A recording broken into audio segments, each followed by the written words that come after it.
আজকে আবার সকাল সকাল হাজির হয়ে গেছি। কেমন আছো তোমরা সবাই? আশা করি তোমরা সকলে খুব ভালো আছো আর আমিও খুব ভালো আছি। আজকের কুকিং ব্লগটা তোমাদের সাথে শেয়ার করব বলে চলে এলাম।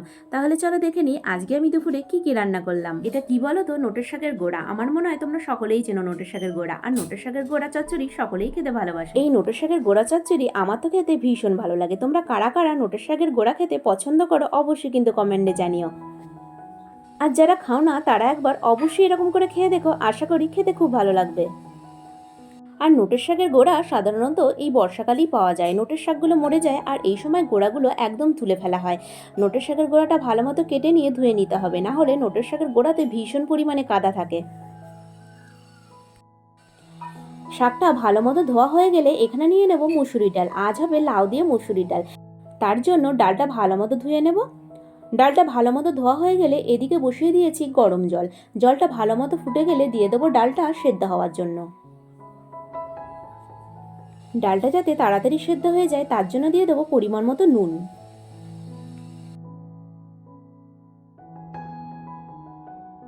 এদিকে শাকের গোড়াটা চচ্চড়ি করার জন্য যে সমস্ত সবজিগুলো লাগবে সেই সমস্ত সবজিগুলো একে একে কেটে নেব।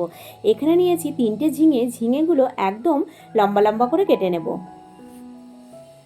আর ঝিঙের সাথে এতে দিয়ে দেবো আলু আর দিয়ে দেবো কাঁঠালের বীজ। এই সময় কাঁঠাল তো ভীষণ পরিমাণে পাওয়া যায়, তার জন্য কাঁঠালের বীজটাও পাওয়া যায়।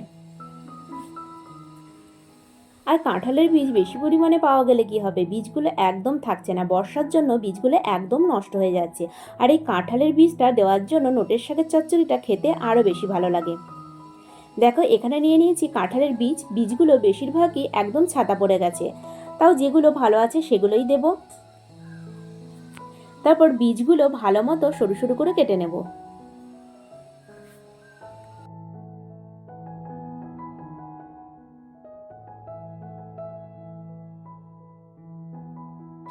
নোটের শাকের গোড়াতে যে সমস্ত সবজিগুলো দেবো সেই সমস্ত সবজিগুলো আমার ভালো মতো কাটা হয়ে গেছে। এরপর কেটে নেব একটা লাউ। লাউটা দেবো মুসুরির ডালে। আর মুসুরির ডালটা যেহেতু লাউ দিয়ে করব তার জন্য এখানে একটা ছোট্ট বড় লাউ নিয়ে নিয়েছি। আর লাউটা কেটে নেব। এখানে আমি লাউটা অর্ধেকই দেবো। লাউটা ভালো মতো ছাল ছাড়িয়ে একদম ছোট ছোট করে কেটে নেব। আর এই লাউ দিয়ে মুসুরির ডাল খেতে ভীষণ ভালো লাগে। লাউ কিন্তু পেট ঠান্ডা রাখে। আর তোমরা এরকম লাউ দিয়ে মুসুরির ডাল কে কে খেতে পছন্দ করো অবশ্যই জানিও। লাউ দিয়ে শুধু মুসুরির ডাল কেন, লাউ দিয়ে মুগ ডাল, কলাইয়ের ডাল সমস্ত কিছু ডালই খাওয়া যায়। মটর ডালও খাওয়া যায়। এদিকে দেখো লাউগুলো একদম ছোট ছোট করে কেটে নিয়েছি। লাউটা কাটা হয়ে গেলে সমস্ত লাউটা ভালো মতো ধুয়ে নেব। এদিকে মুসুরি ডালটা অর্ধেকের বেশি সেদ্ধ হয়ে গেছে। এরকম অবস্থায় দিয়ে দেবো কেটে রাখা লাউটা। লাউটা দিয়ে নেড়েচেড়ে নিয়ে হলুদ আর চেরা কাঁচা লঙ্কা দিয়ে লাউটা আরেকটু সেদ্ধ হওয়ার জন্য ফুটতে দেব। দেখো ডালটা ভালো মতো ফুটে গেছে আর লাউটাও সেদ্ধ হয়ে গেছে। এরপর ডালটা ফোড়নে দিয়ে দেবো। ফোড়নে দিয়ে দেবো শুকনো লঙ্কা আর কালো জিরে। ফোড়ন থেকে সুন্দর গন্ধ বেরোলে দিয়ে দেবো ডালটা। তারপর সমস্ত কিছু ভালো মতো নেড়েচেড়ে নিয়ে আর একটু ফুটতে দেবো। ডাল যত বেশি ফোটাবো তত কিন্তু ডালের টেস্ট দ্বিগুণ হবে। ডালটা ভালো মতো ফুটে গেছে আর মুসুরির ডাল দিয়ে লাউ ডালটা একদম হয়ে গেছে। এখানে নোটের শাকের গোড়া চচ্চড়িটা করার জন্য একটা মশলা করে নেব। এখানে নিয়েছি সাদা তিল, সাথে নিয়েছি 1 চামচ পোস্ত আর নিয়েছি 2টো কাঁচা লঙ্কা। অনেকে কিন্তু নোটের শাকের গোড়া চচ্চড়িতে সর্ষে আর পোস্ত দিয়ে থাকে। আমি এখানে সাদা তিলটাই দিলাম, সর্ষেটা দিলাম না। সাদা তিল পেট ঠান্ডা রাখে। তারপরে মশলাটা করে নেওয়ার পর কড়াই দিয়ে দেবো সর্ষের তেল, ফোড়নে দিয়ে দেবো মেথি। মেথি থেকে সুন্দর গন্ধ বেরোলে দিয়ে দেবো কেটে রাখা ঝিঙে, আলু আর কাঁঠালের বীজ। তারপর সমস্ত কিছু নাড়াচাড়া করে নেব।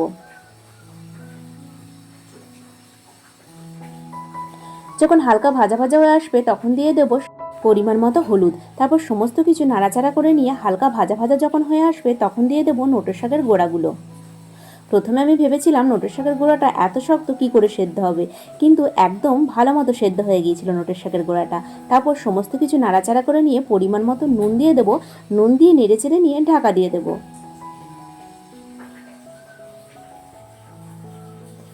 যতক্ষণ নোটের শাকটা এদিকে হচ্ছে ততক্ষণ এদিকে আমি কটা আলু আর একটা ডিম মেখে নেব বড়া করার জন্য।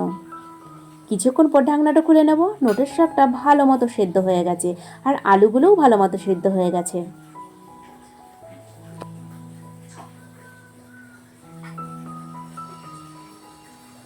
সমস্ত কিছু নাড়াচাড়া করে নিয়ে যে তিল আর পোস্ত বাটার পেস্টটা করে রেখেছিলাম সেটা দিয়ে দেবো, সাথে দিয়ে দেবো জল। তারপর সমস্ত কিছু ভালো মতো নাড়াচাড়া করে নেব। এটা কিন্তু একদম শুকনো শুকনো গা মাখা মাখা হবে, আর খেতে কিন্তু গরম গরম ভাতে ভীষণ ভালো লাগে। শুধু গরম ভাতে কেন, শুধু শুধু এটা খাওয়া যায়। তারপর দিয়ে দেবো পরিমাণ মতো মিষ্টি, আর নোটের শাকের গোড়াটা একটু মিষ্টি মিষ্টি খেতে বেশি ভালো লাগে। দেখো একদম সমস্ত কিছু গা মাখা মাখা হয়ে এসছে, একদম রেডি হয়ে গেছে নোটের শাকের গোড়া চচ্চড়ি। এরপর করে নেব একটা বড়ার তরকারি।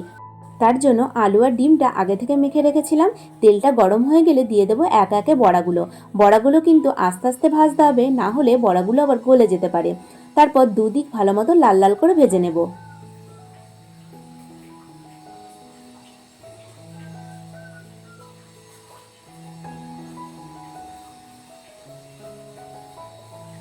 দেখো সমস্ত বড়াগুলো লাল লাল করে ভাজা হয়ে গেছে। এরপর বড়াগুলো আমি আস্তে আস্তে তুলে নেব। তারপর কড়াইতে আর একটু তেল দিয়ে দেবো, ফোড়নে দিয়ে দেবো তেজপাতা আর জিরে। ফোড়ন থেকে সুন্দর গন্ধ বেরোলে দিয়ে দেবো আদা, পেঁয়াজ, রসুন, কাঁচা লঙ্কা বাটার পেস্ট। মশলাটা ভালো মতো নেড়ে চেড়ে নেব। মশলাটা যখন একটু হয়ে আসবে তখন দিয়ে দেবো হলুদ গুঁড়ো, জিরে গুঁড়ো, ধনে গুঁড়ো আর কাশ্মীরি লঙ্কা গুঁড়ো। তারপর সমস্ত কিছু ভালো মতো কষিয়ে নেব। আর হ্যাঁ, এখানে দিয়ে দিয়েছি একটু টমেটো সস, তাইলে তোমরা টমেটোও দিতে পারো। তারপর সমস্ত কিছু নেড়ে চেড়ে নিয়ে যখন মশলা দিয়ে তেল ছাড়বে তখন দিয়ে দেবো পরিমাণ মতো জল। সমস্ত কিছু জলটা নেড়ে চেড়ে নিয়ে যখন ঝোলটা ফুটে উঠবে দিয়ে দেবো দুটো চেরা কাঁচা লঙ্কা, সাথে দিয়ে দেবো বড়াগুলো। বড়াগুলো দিয়ে কিন্তু বেশি ফোটাবো না, তাহলে আবার গলে যেতে পারে। সব বড়াগুলো দেওয়ার পর হালকা হাতে নেড়ে